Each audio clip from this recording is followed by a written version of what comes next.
I really like that approach and mantra that you all have around data, insight, and action. I find with clients sometimes, especially with executives who are less experienced with data, they have a lot of preconceived notions around how the business works.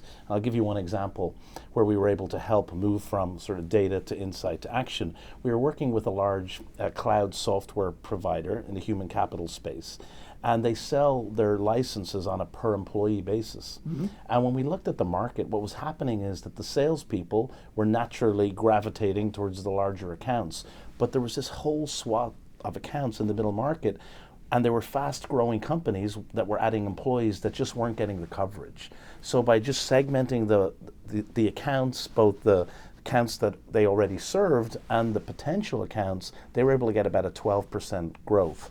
But getting the action required changing other levers. We had to change the incentive plans. We had to move some accounts around because people were flying over each other, literally, because they had what they called X's on doors. So accounts that you couldn't serve, only I could serve because I'd served them in the past. So I think sometimes to stimulate growth, you need to take on some change that is challenging. Can you describe some challenging changes that you've taken on to spur growth?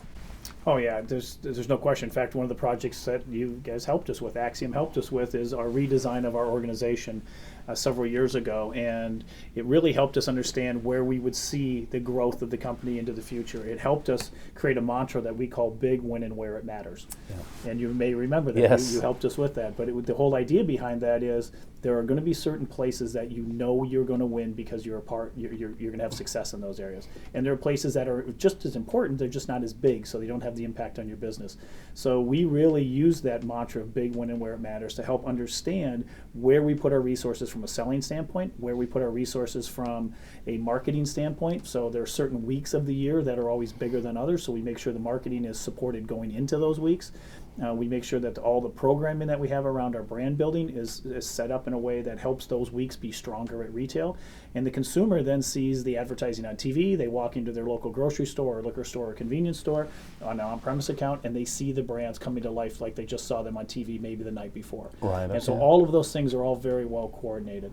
And then that big when and where it matters also ties to our customer base. So we have segmented our customers, again, with the help of Axiom, to understand really who our strategic allies are. And we use that term very clearly and very deliberately, because an ally is someone that you're on the same side of, but you don't have to be. It's a choice to be there. Okay. And so we don't like the partner idea, because we're not partners. We're business allies. And so our job is to make sure they remain allies by doing the things that keep them engaged with our business. And so we use the strategic allies. We have a group of distributors we call our core distributors, Yep. which are very big cities and big markets that are essential for us to win. And then we have markets where we're a little underperforming, and we invest in those. So those are invest markets. And then we have an awful lot of other markets that are called enable markets. Okay. So we do everything we can to enable them to be successful with the portfolio.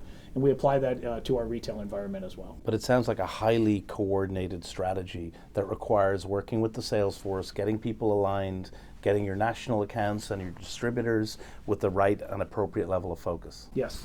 Okay. And so we take a little over $5 billion beer business, and we have to simplify it. And we simplify it by the segmentation. And once you understand the segmentation, it makes it so much easier for people to understand why we are investing in one place or with one customer and not investing exactly the same way with another one. Makes a ton of sense. It does.